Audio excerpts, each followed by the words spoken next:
আসসালামু আলাইকুম। আশা করি সবাই ভালো আছেন। আমি ভালো নাই। আমার মনটা খুবই খারাপ গতকাল থেকে। কারণ আপনারা সোশ্যাল মিডিয়াতে দেখে থাকবেন, একটা ঘটনা ঘটেছে যেখানে কিছু ভাইয়েরা একজন নিরীহ মানুষকে চাঁদা না দেওয়ার কারণে নির্মমভাবে পিটিয়ে হত্যা করতেছে। এমন অমানবিক কিভাবে আমরা হতে পারি? আপনারা ভিডিওটা দেখতে পাচ্ছেন পাশে। একটা মানুষকে একটা মানুষ কিভাবে এইভাবে মারতে পারে, যদি নিজের চোখে না দেখতাম কখনোই হয়তো বিশ্বাস করতে পারতাম না যে এইভাবে একটা মানুষকে মারতে পারে, তাও আবার কি চাঁদার জন্য।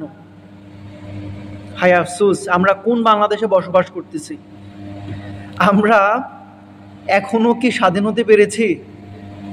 নিজেকে আমরা প্রশ্ন করি তো, আমরা কি আসলে এখন স্বাধীন হতে পেরেছি? দল মত নির্বিশেষে যদি আমরা একটা জিনিস ভাবি যে একটা মানুষ, সে তো একটা মানুষ, তাই না? আপনি জনসম্মুখে এতগুলি মানুষের সামনে কোন ক্ষমতা বলে একটা মানুষকে এভাবে আপনি মারতে পারেন? এত বড় সাহস আপনাদের কে দিয়েছে? আপনারা তো এখনো ক্ষমতায় যান নাই, তাই না? আপনাদের ক্ষমতা হয়তো আমরা যারা 23-24-এর ঘরে পা রেখেছি তারা হয়তো ওইভাবে দেখি নাই।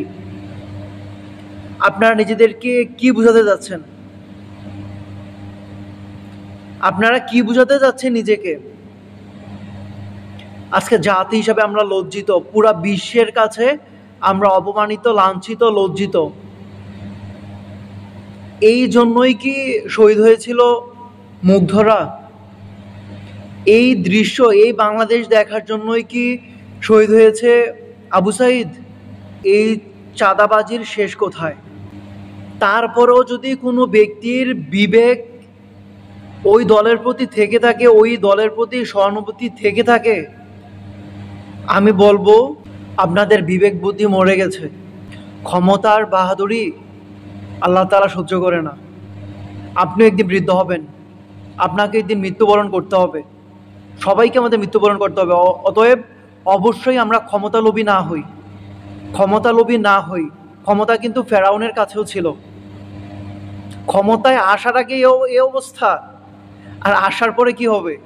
আমি ডক্টর ইউনূস স্যারকে উদ্দেশ্য করে বলি, প্রশাসনকে উদ্দেশ্য করে বলি, আপনারা যদি কঠোর না হন, কখনোই এই নৃশংস হত্যাযোগ্য লাশের উপরে বসে এই যে নাচানাচি করা, এত মর্মান্তিক দৃশ্য আপনারা কখনোই রুখতে পারবেন না।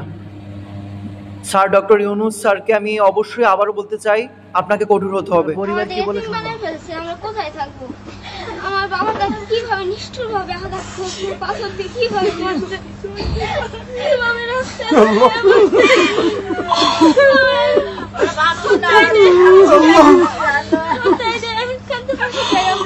তারা বাবা বাবা বলে কিভাবে আত্মনাদ করতেছে। আপনার দল কি পারবে তাদের পাশে দাঁড়াতে? আপনি কি তাদের কখনো ঋণ পরিশোধ করতে পারবেন? এই যে এত বড় একটা ঘটনা ঘটাইলো আপনার দলের কর্মীরা, এসব দল কখনো কি বাংলাদেশের স্বাধীনতা ধরে রাখতে পারবে? কখনো কি আমাদের তাদের যে দায়িত্ব, জনগণের প্রতি যে সহমর্মিতা, এটাকে কখনো দেখাতে পারবে? আমার তো মনে হয় না।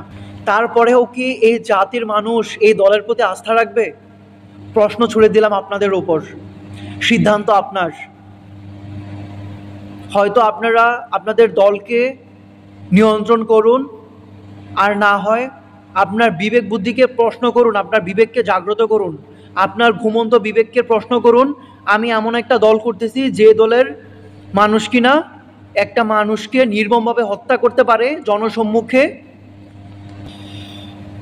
আল্লাহ তাআলা তাদের পরিবারকে ধৈর্য ধারণ করার ক্ষমতা দান করুক। ওয়া আখিরু দাওয়ানা আলহামদুলিল্লাহি রাব্বিল আলামিন। আসসালামু আলাইকুম ওয়া রাহমাতুল্লাহি ওয়া বারাকাতুহু।